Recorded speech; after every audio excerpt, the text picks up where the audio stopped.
Hi kids, welcome to my channel free way to English.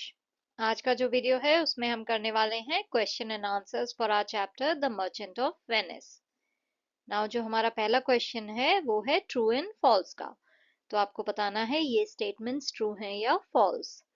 The merchant ships brought spices and other treasures from India and other countries to Italy, ये true है। Antonio had gone on a long voyage, ये गलत है, वो नहीं गया था, उसने अपनी शिप को भेजा था। Bassanio was very rich, ये झूठ है, वो तो गरीब था।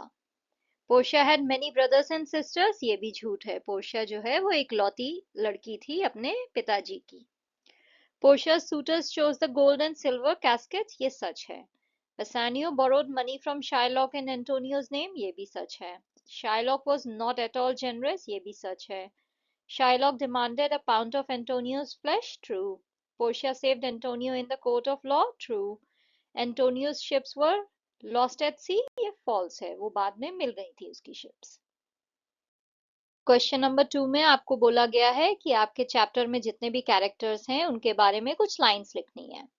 तो Antonio is a kind and generous merchant from Venice who risks his wealth for his friend Bassanio. He is known for lending money without interest, making him popular but disliked by Shylock. Bassanio is a young, handsome nobleman who is best friends with Antonio. Though he has no money, he wishes to marry Portia, a wealthy and intelligent heiress. Portia is a beautiful, intelligent and wealthy woman. She is bound by her late father's will to marry a man who can pass the test of the three caskets. She ultimately saves Antonio in court by disguising herself as a lawyer.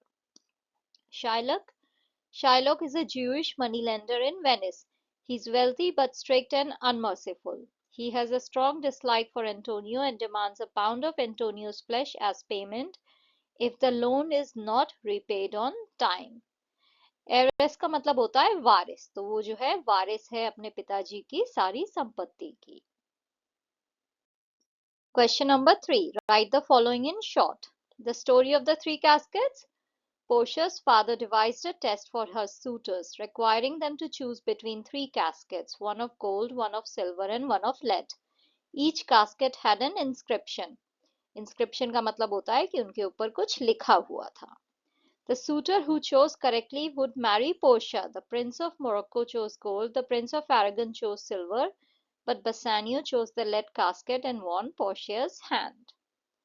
What the young lawyer pleaded? The young lawyer, secretly Portia in disguise, pleaded with Shylock to show mercy towards Antonio.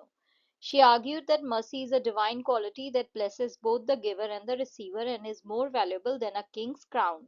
Despite her plea, Shylock insisted on his bond. The events at the court. In court, Shylock demanded a pound of Antonio's flesh as per their bond.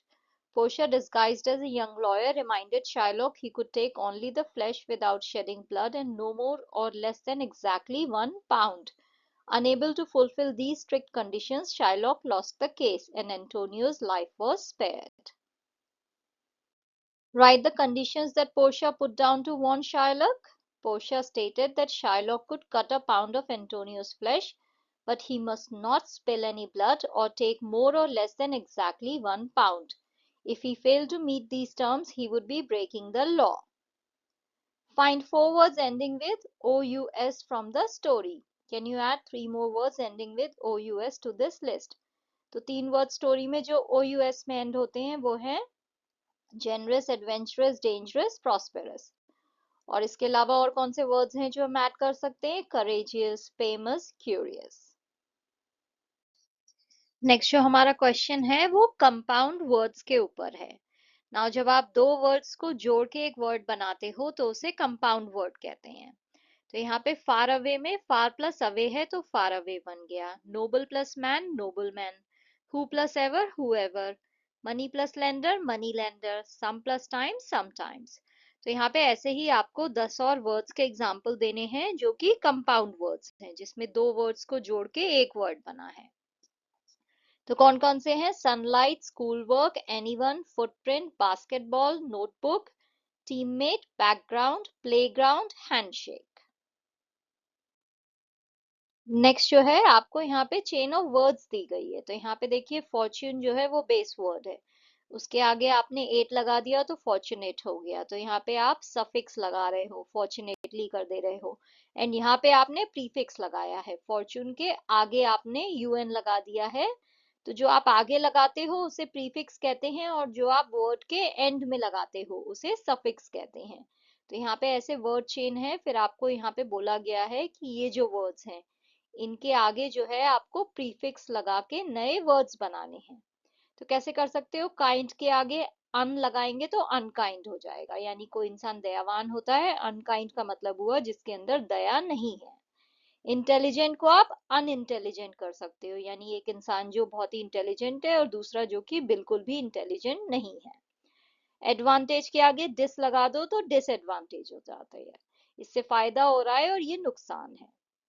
Happy के आगे अन लगा दो तो unhappy, तो ये खुश है और ये दुखी है। अलाउ के आगे डिस लगा दिया तो डिसअलाउ, ये चीज आपको अलाउड है और ये अलाउड नहीं है। सेफ के आगे अन लगा दो तो अनसेफ, तो ये सेफ है, ये सुरक्षित है और ये सुरक्षित नहीं है। नेक्स्ट क्वेश्चन में आपको बोला गया है कि आपको स्टोरी में से 3 सेंटेंसेस लिखने हैं जिसमें मोडल वर्ब्स जो है यूज हुए हैं। मोडल वर्ब्स क्या होते हैं, हेल्पिंग वर्ब, जो कि मेन वर्ब के साथ यूज होते हैं सेंटेंस का मीनिंग क्लियर करने के लिए। तो जैसे कि shall, should, will, would, can, could, ये सब मोडल वर्ब्स हुए। तो कौन कौन से सेंटेंसेस हैं हमारी स्टोरी में, पोर्शियाज हस्बैंड शुड बी सिलेक्टेड, तो यहाँ पे शुड का यूज हुआ है। यहाँ पे शुड का यूज हुआ है एक्सपेक्टेशन दिखाने के लिए, वो एक्सपेक्ट कर रहे हैं कि उसका हस्बैंड जो है सिलेक्ट होना चाहिए। whoever chooses me must give an hazard all he has, तो यहाँ पे जो must है वो ऑब्लिगेशन है कि वो इस इंसान को ये करना ही करना है, ये उसकी ऑब्लिगेशन है। Shylock would cut off a pound of Antonio's flesh, यहाँ पे वुड यूज हुआ है किस चीज को दिखाने के लिए, यहाँ पे ये चीज दिखाने के लिए कि कोई इंसान जो है कुछ करने के लिए तैयार था। He was very happy that Antonio would not be able to pay the money, यहाँ पे would का यूज हुआ है ये दिखाने के लिए कि ये सिचुएशन जो है ये इमेजिन कोई कर रहा है कि हो सकती है। तो यहाँ पे कोई इमेजिनेशन दिखाने के लिए कि फ्यूचर में ये हो सकता है, आप ये अभी इमेजिन कर रहे हो, वो चीज के लिए आपने would यूज किया है। But what could he do, तो यहाँ पे कुड का यूज हुआ है पॉसिबिलिटी दिखाने के लिए कि वो क्या कर सकता था, किस चीज की पॉसिबिलिटी थी। नेक्स्ट जो क्वेश्चन है आपका उसमें आपको बोला गया है कि लाइब्रेरी में जाके शेक्सपियर की जो बाकी कहानियां हैं, Julius Caesar, as you like it, Macbeth, Tempest, इनमें से कोई भी या फिर ये सारी जो है आपको लाइब्रेरी में जाके रीड करनी है। तो ये एक्टिविटी आप खुद से कर सकते हैं। नेक्स्ट क्वेश्चन में आपको बोला गया है कि एक मॉक ट्रायल करना है, यानी आपके क्लास में जो है आपको एक नाटक करना है जिसमें कोई तो कोर्ट केस चल रहा होगा, इन 3 टॉपिक में से किसी एक टॉपिक पे आपको वो कोर्ट केस जो है इनैक्ट करके, नाटक करके दिखाना है। तो उसमें एक इंसान जो है वो कंप्लेंट होगा, यानी वो कंप्लेन कर रहा है, एक है डिफेंडेंट यानी उसका लॉयर, और एक होगा लॉयर जो दूसरी साइड से आर्ग्यू कर रहा होगा। तो यहाँ पे एक शिकायत करने वाला है, एक इसके अगेंस्ट में शिकायत हुई है, फिर दोनों के लॉयर्स हैं, फिर एक कोई जज होगा। तो ऐसे आपको एक्टिंग करके दिखानी है। टॉपिक है a very poor and honest servant has broken a vase while cleaning it, the vase was valuable and the employer liked it very much. दूसरा टॉपिक है a poor man stole some ornaments from a rich girl. And third topic है a young man was injured in a road accident due to another man's careless driving. तो इसमें से कोई भी एक topic चुनना है। तो यहाँ पे मैंने ये जो फर्स्ट वाला है ये चुना है, और इसका जो है मैंने सीन यहाँ पे नेक्स्ट स्लाइड्स में आपको दिखाया है डायलॉग्स के साथ कि ऐसे आप इनैक्ट कर सकते हो। So this is our script for mock trial. इसमें जो है कोर्ट रूम होगा जहाँ पे जज होगा, एम्प्लॉयर होगा, सर्वेंट होगा और लॉयर्स होंगे। तो ऐसे जो है आप इस स्क्रिप्ट के हिसाब से जो है ये प्ले अपने क्लासरूम में इनैक्ट कर सकते हो। यह है हमारी स्क्रिप्ट का सेकंड पेज। यह है हमारा लास्ट पेज जिसमें जो है जज अपना जजमेंट देंगे। तो प्लीड फॉर जस्टिस में ये हो सकता है कि जस्टिस जो है उसे सर्व की जाए, ये कह के कि जो वास है उसकी इमोशनल वैल्यू भी थी क्योंकि ओनर के पास बहुत टाइम से था, और उसकी फाइनेंशियल वैल्यू भी थी। पनिशमेंट जो है आप ये दे सकते हैं कि नौकर को कुछ एक्स्ट्रा घंटे काम करने को बोल दें, बजाय इसके कि आप उसको कुछ बहुत ही कठोर दंड दें। प्लीड फॉर मर्सी में ये हो सकता है कि उसे दया उसके ऊपर करनी चाहिए, क्योंकि उसकी आर्थिक स्थिति जो है वो मजबूत नहीं है, वो एक गरीब नौकर ही तो है और उससे गलती हो गई है, वो मान रहा है कि ये गलती है, तो उसके लिए दया हमें करनी चाहिए।